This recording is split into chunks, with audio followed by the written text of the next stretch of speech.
Assalamualaikum warahmatullahi wabarakatuh. Saya perwakilan dari kelompok 1 Ekonomi Lingkungan kelas B. Di sini kami akan membahas terkait tema dampak global warming. Anggota kelompok kami yaitu yang pertama saya sendiri, Sevita Astriana Rahmawati, NIM 76.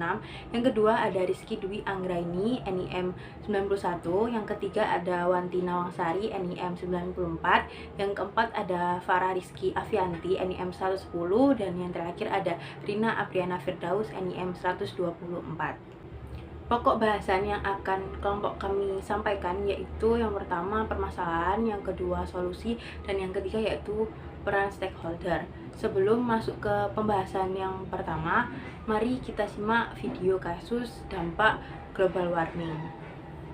Temuan-temuan terbaru di bidang kesehatan membuat manusia bisa memperpanjang angka harapan hidupnya lebih tinggi dari sebelum-sebelumnya. Tetapi, pemahaman ini mengabaikan faktor eksternal seperti perubahan iklim dan pemanasan global yang menghantui kita di abad ke-21. Pemanasan global diketahui membuat beberapa ekosistem mendekati batas kemampuan mereka untuk beradaptasi, termasuk terumbu karang air hangat, hutan tropis, hingga kondisi lingkungan di pegunungan dingin dan kutub. Akan tetapi, perubahan iklim membawa masalah kesehatan bagi manusia. Laporan itu menuliskan konsekuensi yang kita tanggung jika kita gagal mengambil tindakan akan parah dan memperburuk ketidakadilan sosial. Akan ada banyak kemiskinan yang timbul akibat perubahan iklim. Tugas pemerintah adalah meningkatkan kualitas hidup mereka agar meminimalisasi dampak pada manusia, sambil membuat rancangan jangka panjang pada pengurangan emisi. Mempersiapkan perubahan iklim bukan hanya soal membangun tembok laut atau sistem irigasi. Kebanyakan proyek untuk adaptasi dengan masa depan saat ini justru berskala kecil, terfragmentasi, dan hanya berfokus pada jangka pendek. Selain itu pula, sepertiga dari populasi dunia saat ini berdampak tekanan panas. Walau peningkatan emisi tak bisa terhindari, semua bergantung pada tindakan yang diambil untuk membatasinya. Diprediksikan emisi akan terus meningkat dari 48 hingga 76% dari populasi yang diproyeksikan untuk tahun 2100. Secara kesehatan, vektor penyakit seperti nyamuk mendapat manfaat dari musim hangat yang lebih lama dan jangkauannya lebih meluas akibat pemanasan. Hal ini berisiko bagi penyebaran penyakit yang dihasilkan nyamuk seperti DBD dengan cakupan lebih luas. Pemahaman tentang perubahan iklim menyebabkan penyakit bukanlah pertama kalinya dipahami. Para ilmuwan juga mendapati bahwa virus tersebar seperti pagebluk COVID-19 disebabkan oleh perubahan iklim. Penyakit zoonosis bisa tertular akibat interaksi manusia dengan hewan yang telah kehilangan habitatnya atau bermigrasi akibat peningkatan suhu global. Untuk pencegahan, selagi perubahan iklim menjadi semakin mematikan, pemerintah harus menciptakan perawatan kesehatan dan tata kota yang lebih kuat untuk menyelamatkan banyak jiwa. Semua hal itu bisa dilakukan sambil memperkuat pelestarian alam dengan pemulihan hutan, membantu migrasi spesies terdampak, dan melindungi daratan dan perairan untuk menciptakan ruang bagi spesies untuk beradaptasi.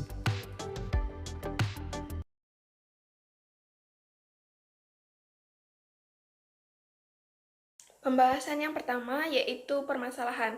Dari video yang berjudul Menjadi Saksi Pemanasan Global dapat diketahui terdapat beberapa permasalahan tentang pemanasan global, yaitu yang pertama, pemanasan global menyebabkan beberapa ekosistem mendekati batas kemampuannya untuk beradaptasi, termasuk terumbu karang air hangat, hutan tropis, hingga kondisi lingkungan di pegunungan dingin dan kutub.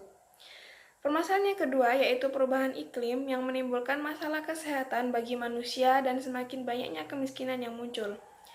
Beberapa proyek untuk membangun adaptasi dengan masa depan untuk saat ini hanya berskala kecil dan hanya fokus pada jangka pendek. Kemudian permasalahan selanjutnya yaitu emisi terus mengalami peningkatan. Diprediksi emisi akan terus meningkat dari 48% hingga 76% dari populasi yang diproyeksikan untuk tahun 2100. Adapun solusi yang bisa diterapkan untuk mengatasi dari permasalahan tersebut, yang pertama yaitu dengan pelestarian ekosistem. Contohnya seperti terumbu karang. Para ilmuwan menyatakan bahwa hal yang bisa dilakukan agar terumbu karang tahan panas yaitu dengan menyuntikkan lumut mikro yang membuat terumbu karang lebih bertahan di air yang hangat. Yang kedua, untuk mengatasi berbagai masalah kesehatan dan juga kemiskinan, solusi untuk mengatasi ancaman penyakit akibat perubahan iklim diantaranya menerapkan hidup yang sehat dengan cuci tangan menggunakan sabun, penggunaan air bersih dan jamban yang sehat, pemberantasan jentik-jentik di rumah, sekolah, kantor, dan lingkungan sekitar.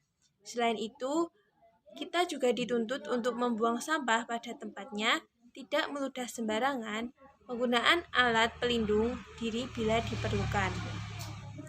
Solusi yang kedua untuk menghadapi kemiskinan karena perubahan iklim yaitu melalui dua pendekatan. Yang pertama, climate change adaptation.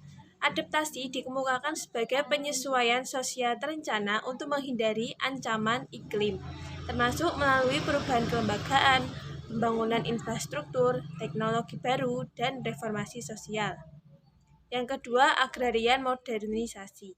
Pendekatan ini menganjurkan perubahan mendalam terhadap pertanian global.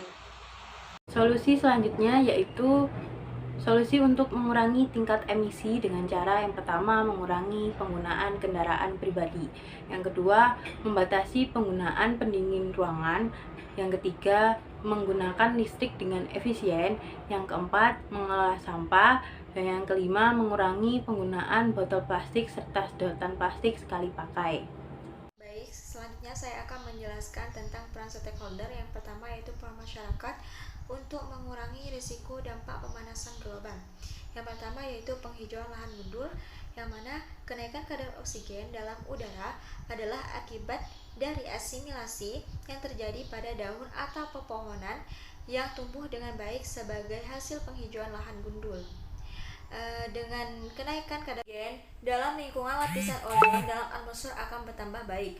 Adanya lapisan ozon di atmosfer secara tidak langsung akan memperkecil lubang ozon. Dengan kata lain, lubang ozon yang ada akan ditambal dengan kenaikan kadar oksigen dalam udara.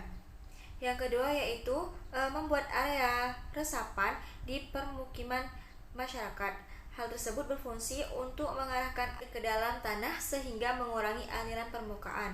Berkurangnya aliran permukaan akan mengurangi genangan air dan krisis air bersih. Yang ketiga yaitu menanam tanaman, terutama pepohonan. Kegiatan ini dilakukan tidak hanya di daerah hulu namun juga di daerah tengah dan hilir.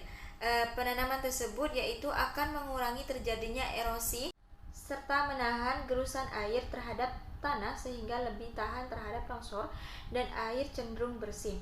Yang keempat yaitu untuk pengganti bahan bakar energi alternatif yang dapat dilakukan untuk mengganti energi yang mengandalkan bahan bakar fosil, antara lain seperti energi panas bumi, energi panas matahari, energi pasang surut, energi gelombang, energi nuklir, dan lain-lain.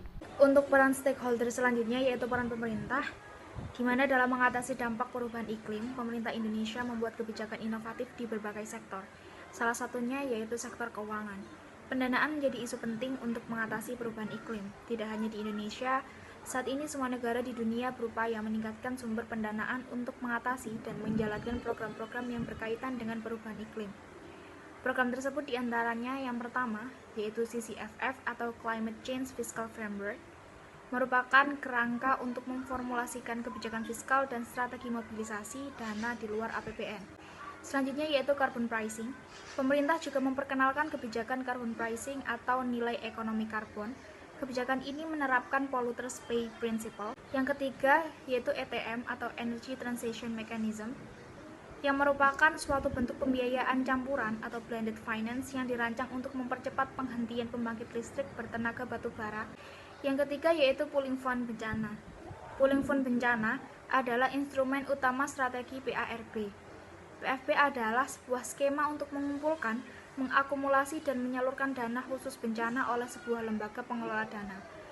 Yang kelima yaitu green bonds atau obligasi hijau, yang merupakan jenis obligasi di mana hasil akan diterapkan secara eksklusif untuk membiayai atau membiayai ulang di sebagian atau seluruh proyek ramah lingkungan. Yang terakhir yaitu CBT atau Program Regional Climate Budget Taking, yaitu suatu kebijakan pemerintah berupa pengadaan anggaran terhadap perubahan iklim. Cukup sekian pembahasan yang dapat kelompok kami sampaikan. Kurang lebihnya kami mohon maaf. Terima kasih atas perhatiannya. Wassalamualaikum warahmatullahi wabarakatuh.